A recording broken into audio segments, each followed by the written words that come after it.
Moving on now, a body image report out of the UK found that 53% of adults felt lockdown has damaged their view of their appearance. Most women, definitely including myself, are very critical of their body image. So how can we leave this negative headspace and move on to something more positive? So let's bring in owner of Self-Love Experience, Lindsay Rae. Lindsay Rae, thank you so much for your time today.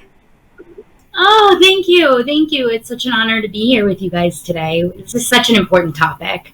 Absolutely, and it's such a pleasure to see you. This is definitely a topic, one of my favourite topics, and something that is a little bit touchy for some people. Do you think that body insecurity has actually gotten worse? I do, especially during COVID, because the normal levels of physical activity that individuals were used to were decreased by more than probably 75%. And akin to, when you go to college and they say the freshman 15, people are referring to it as the COVID 15, the 15 pounds they gained by surviving a world pandemic. And to them, I say, we collectively, from New York to Australia to Tokyo, like you just talked about, survived a world pandemic. So it's time to be kinder to your body and to forgive it for what it needed to do to survive.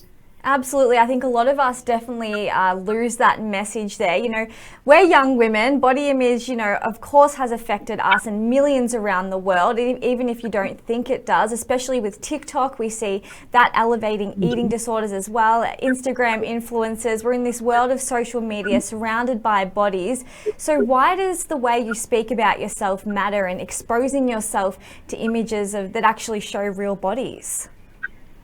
So I think that consumption is something that has to apply to every aspect of your life, meaning that everything that you take into your body, both visually, audially, and the food that you eat needs to be good.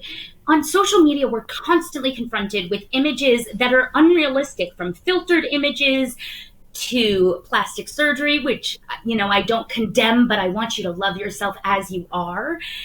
And there are people out there that look like you. And when I started to find the women that wore the same size as me, I started to find clothes that fit me and things that were meant for me. So I encourage you, go online and find influencers that match you. If you're into fitness, go and find those strong powerlifting women or men. If you're like me, embracing your curves or learning to love the shape of your body, there are some incredible brands out there like Eloquii that you can follow online that will just give you a sense of belonging and not feeling left out anymore.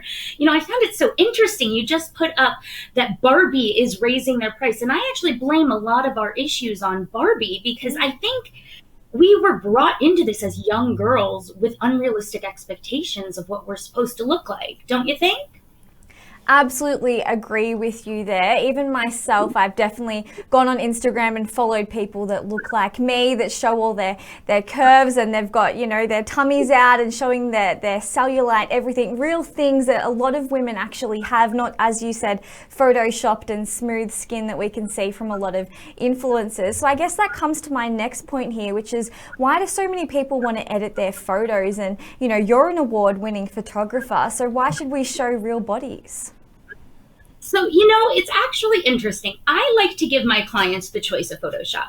When they come in, however, to choose their images, they are seeing them without an ounce of Photoshop, meaning that they have to choose and make the decision to invest in themselves exactly as they are. And that's the power behind self-love experience, is the choice to say, I am worth it exactly as I am. And then we say Photoshop, it's like accessorizing an outfit. You shouldn't change who you are. It should just take it up just a notch to give it that artistic feel. The problem is that we're trying to take art and turn it into reality versus allowing reality to exist as it is. As artists, we don't want to temper our art by having to live and always be realistic, but we want our clients to know that when you come in and you choose those pictures of yourself, you're picking them because you love yourself. As my boyfriend would say, warts and all, you love every part of yourself.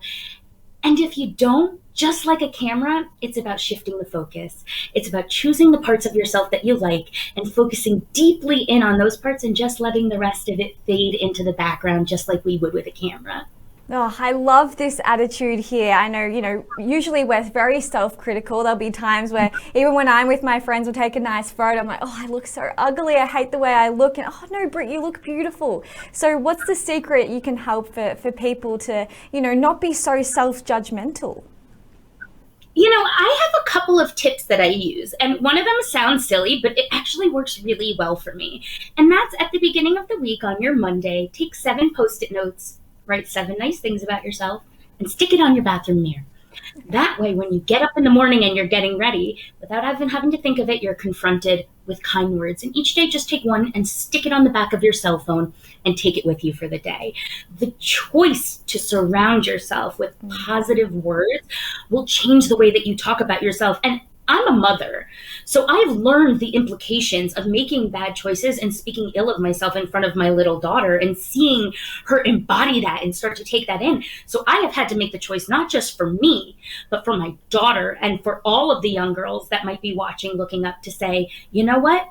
I'm good just how I am, and I accept myself how I am, and I'm going to speak to myself with kindness and love, and most importantly, empathy. Absolutely. I think we have come a long way even in the past year, as you said, with COVID, more people online actually showing who they are. And with businesses like yours that really want to own self-love, it makes things a whole lot easier. So thank you so much for bringing this amazing and most important topic, especially to me and many of women out there just like me too. So appreciate your time today, Lindsay. Love chatting with you. Can't wait to see what content you come up with, and we'll chat soon. Thank you so much and have a great day, and remember to love yourself.